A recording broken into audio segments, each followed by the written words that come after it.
Well, another coach, another major college football coach loses his job. He is fired after winning. Yeah. Yeah, they were 2-4 and won yesterday. But I didn't get to watch the game, but apparently from, something I just read, the game had so many head scratching calls in it that Florida fires Billy Napier, former Furman quarterback, former Clemson offensive coordinator, former Louisiana head coach, now Florida head coach. Now he loses his job. And there's a lot of different thoughts on this one. But we're seeing yet another major university, another school that has a lot of history, who has national championships in the past 20 years, fire their head coach. And so I'm going to quickly go through some of the details that I have. Now, this is courtesy of ESPN. So if you're like, hey, what you read was wrong, then this is what they're reporting. So Florida owes Billy Napier roughly $21 million, with half of that buyout due within 30 days. So know this, that as Billy is fired, before Thanksgiving, they're going to owe him $10.5 million. The rest will be spread over 3 annual installments beginning next summer, meaning that since the Gators are still paying former coach Dan Mullen, they will be paying 3 head coaches for the second time in 7 years, once they hired Napier's replacement. They did the same with Muschamp, McElwain, and Mullen in 2018. Napier was 22-23 in 4 seasons, including 12-16 in SEC. He is 5-17 against ranked opponents, 0-14 away from home, and declined to give up play calling despite calls to do so. So this is a mess. And people's view on college football, especially since NIL comes into the picture, it's they want to win. And when you step back and you look at James Franklin being fired last week at Penn State, historical football program, Florida, historical football program, their donors are and fan bases, they're ready for immediate results. Now, I will tell you this, going to Florida, yeah, you have an extremely tough schedule, but Florida has a lot of resources. Florida has a national championship within the past 20 years. Florida has still a brand. It's not as strong as it was, but they still have a brand. Florida's in Florida. I don't know if you've heard that one. Shocking. So that means that they already have some dibs on the state. They're in the SEC, so if someone's like, hey, I want to go play in the SEC and be paid, Florida would be that place. And so there's just a lot of schools right now that when they see, a coach come in to a historically good football program, they're like, oh, this guy can win. And Billy Napier struggled there. I want to go on record by saying I don't believe Billy Napier is a bad coach. Now, when he was in the Sun Belt, yes, the Sun Belt is different. Obviously. But when you have Billy Napier in the Sun Belt, he had that Louisiana team rolling, y'all. They were really good. They were really, really good. I just did not see him fitting in at Florida. And this is to his detriment. Now let's pause there. There's a lot of there's a lot of comments floating around about coaches losing their jobs and that I know they have that massive buyout, but you've got to understand that they probably didn't get into coaching to make a ton of money. And this still hurts them. Let's pause here. Let's pause here. And I want to, seriously, I want to be as human and as understanding and not sarcastic, not being a jerk. I just want to be as honest as possible as well.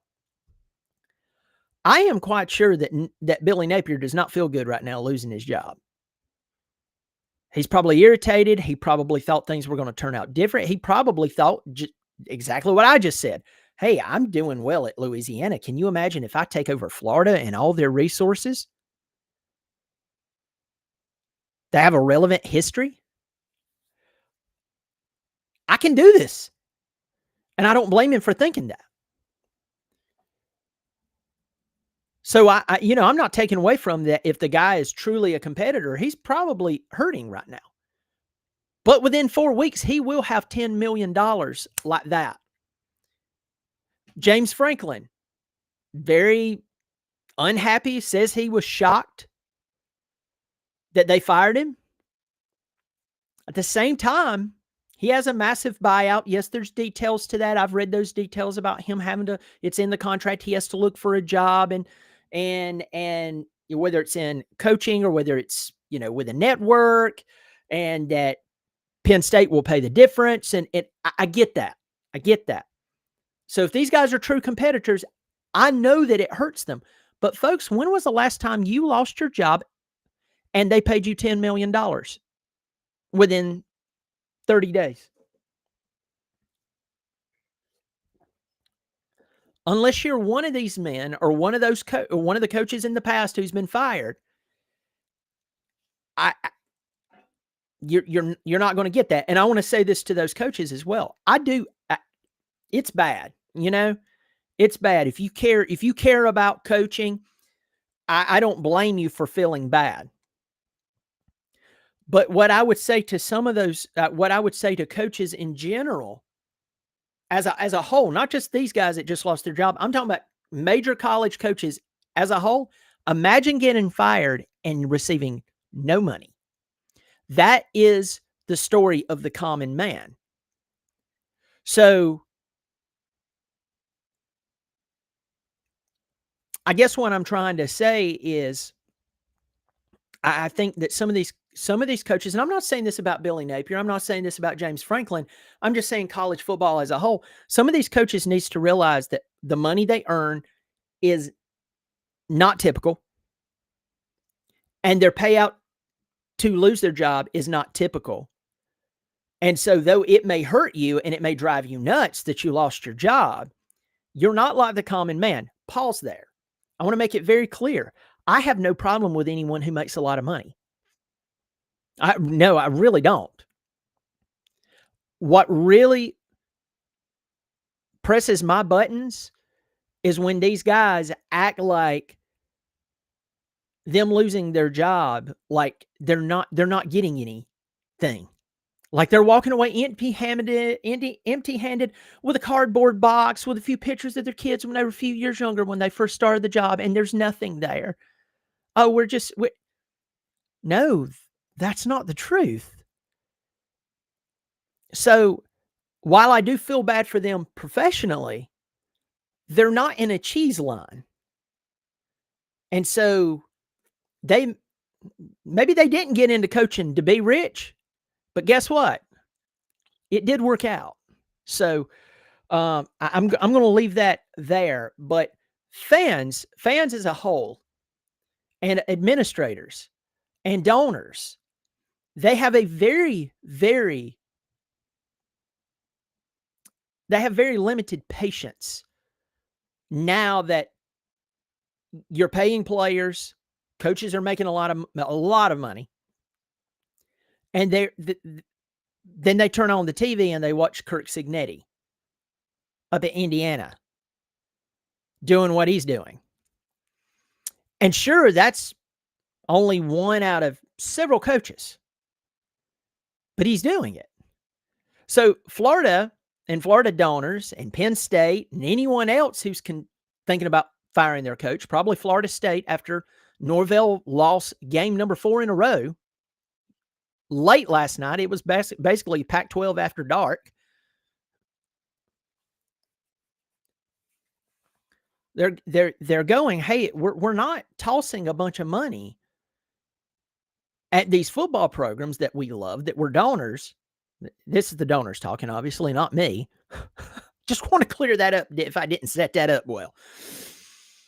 The donors are like, listen, I'm not giving millions of dollars to this program just because I have a soft spot in my heart for the football team. No, I'm investing it, hoping to see winning.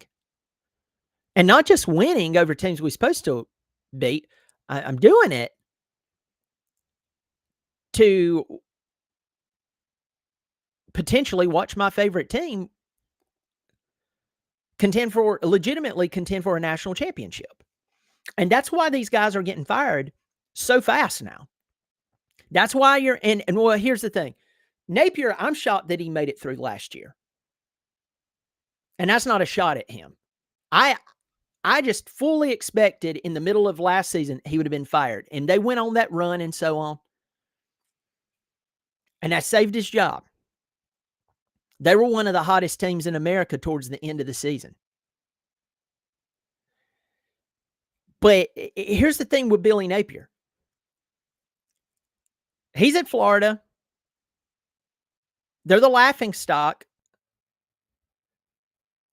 of what used to be a rich program. People are angry. People are mad. Things haven't been the same since Urban Meyer left.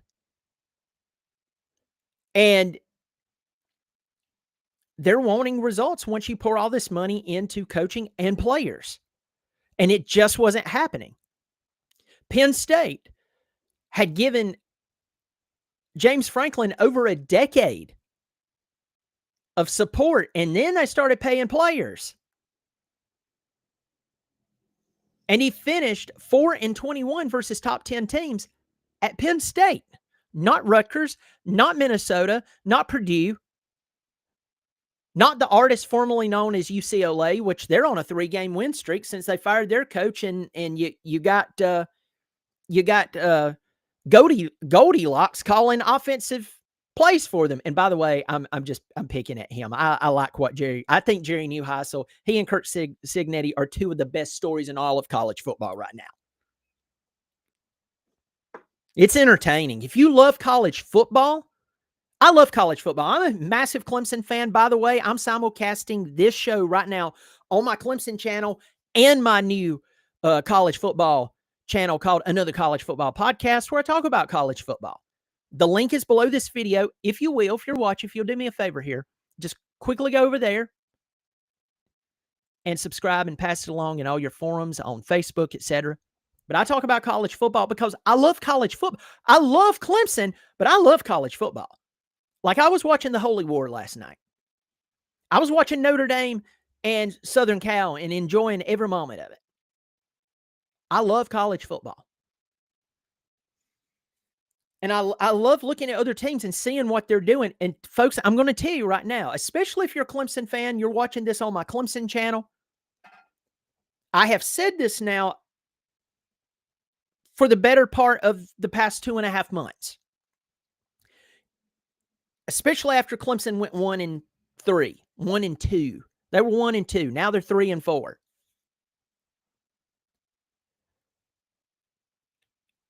If you go and you watch other college football teams, no matter where they're playing, no matter if they're historically bad, but now they're good, kind of like Vanderbilt and Indiana, and then you turn around and you watch Clemson, oh, you see it even more, that Clemson's really not that good at all. Now, I had one of you who disagree with me and said, hey, I've watched a bunch of college football this year, and I don't see a ton of teams that's better than Clemson. And I just say this, we're just going to have to agree to disagree, because I can think of about 25 teams right now. I can think of more than 25 teams that can beat Clemson. Yesterday was one of them. Syracuse was one of them. Syracuse is nowhere near the top 25. So I guess to each their own. We don't have to agree on everything. But what happened if you're watching this and you're not a Clemson fan, but you pull for another school? You watch college football as a whole, and since the money has been injected into the system, paying players, and the transfer portal has been invested in, at a crazy level, and you throw in there that coaches are being paid outrageous amounts of money. When you pay outrageous amounts of money for something, you expect results. You don't expect everyday, common, average results. No investor in their right mind would pour money into something. I'll put it this way. No investor who has their wits would pour outrageous amounts of money, above average amounts of money, into a program for at best average results. No one would do that if they're smart. If they're delusional, if they hadn't taken their pills in a while, okay, maybe. And that's why you're seeing these guys be fired left and right. This is the reason the ADs are calling in coaches and looking them eye to eye and go, man, we are going to pay that buyout. Whether it's a $21 million buyout like Billy Napier, or whether it's a, $60, $70 million or $50 million buyout. For some reason, I'm drawing a blank on James Franklin's buyout. It's a lot of money. It is a lot of money. And I'll guarantee you right now in Tallahassee, Florida, before Florida State landed back in Tallahassee, every donor in FSU country, I'll guarantee you that they've been thinking of ways, how can we make the coaching change?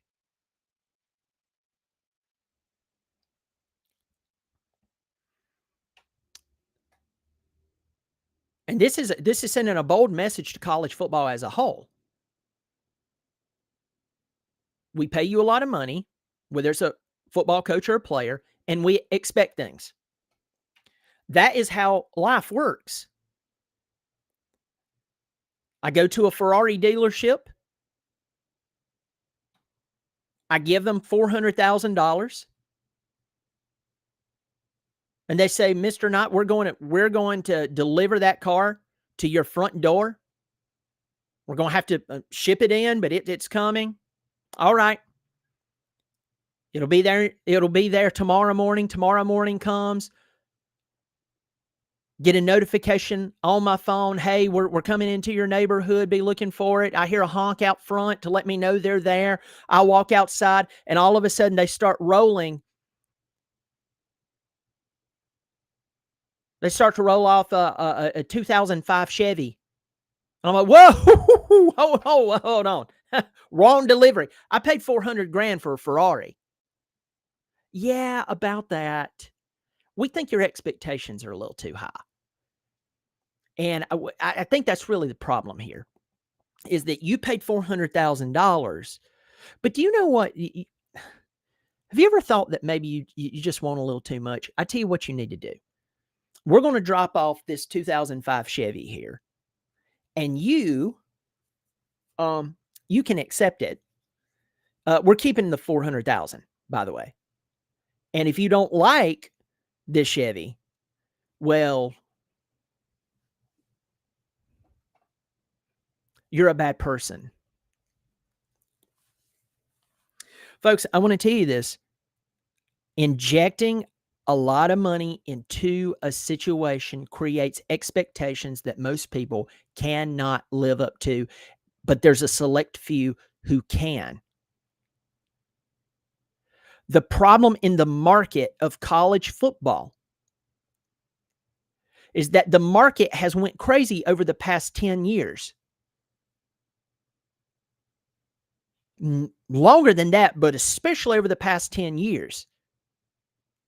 And the buyouts have become so massive that a coach has no incentive to coach anymore. Now, I'm not saying that Napier was doing that, but we have a lot of coaches who's been fired since the beginning of this year, and we have more coaches who are being eyed right now.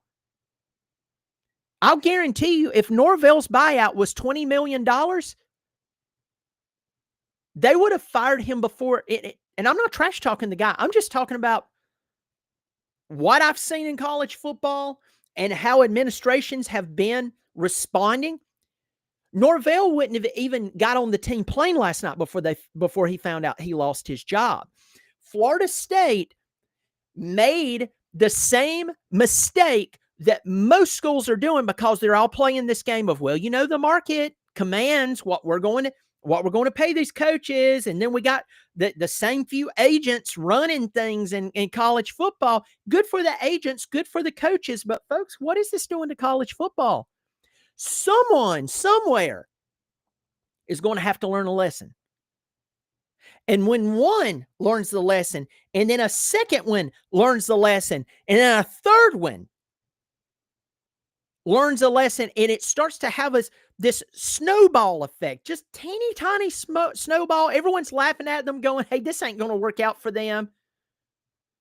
And then it begins to work out. And then the market corrects itself because schools realize we were wrong for giving massive buyouts. Give them a buyout. Give them a buyout. But not so much that they have no incentive to work anymore. Now, again, I can't say that about Billy Napier, but that is something that we're seeing a lot of in college football. And there's a lot of guys that if they did not have that buyout, being so inflated, you would see a different response in the way they approach their team.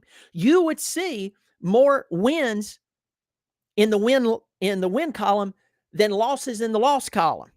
Are you smelling what the rot's cooking here? But when a man has a $40 million buyout, a $50 million buyout, a $60 million plus buyout, he's won even when he loses. There's no incentive. No incentive to make any changes. Because if you keep your job, you still get paid. You lose your job, you still get paid. And that's what we're seeing here. That is part of the problem that has created this monster that we're seeing.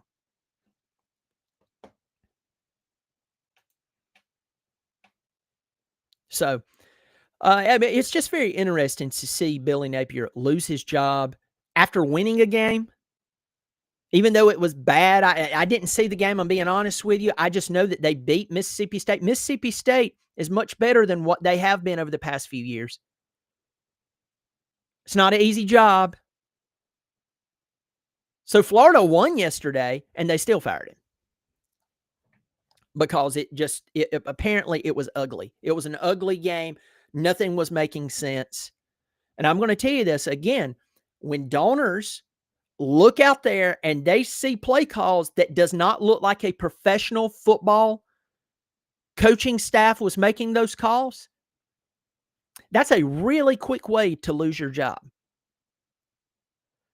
And so it's just interesting. And the question now is, who's next? Who else is going to lose their job before the end of this year? It's going to be very interesting. But anyway, folks, leave your comments in the comment section. Let me know. Do you agree with them firing Billy Napier? Should they've hired him in the first place? I don't mean that as a shot towards him. I don't think that Florida was a good fit for him. The guy was doing very well at Louisiana. Sometimes it just doesn't work out. Who else do you think will be fired as a head coach this season? And I want you to be honest. Who do you see being fired at the end of this season? And maybe even before the end of this season. Let me know in the comments section. Before I go, I hope you'll hit the thumbs up. That's free. That does help my channel. If you like what I'm doing, I hope you'll hit the subscribe button. That's free. I'm simulcasting on my other channel, another college football podcast. I hope you'll subscribe there. If you're on that channel, I have my Clemson channel. I hope you'll subscribe. It is all free. I do appreciate it. Folks, y'all take care of yourself. I'll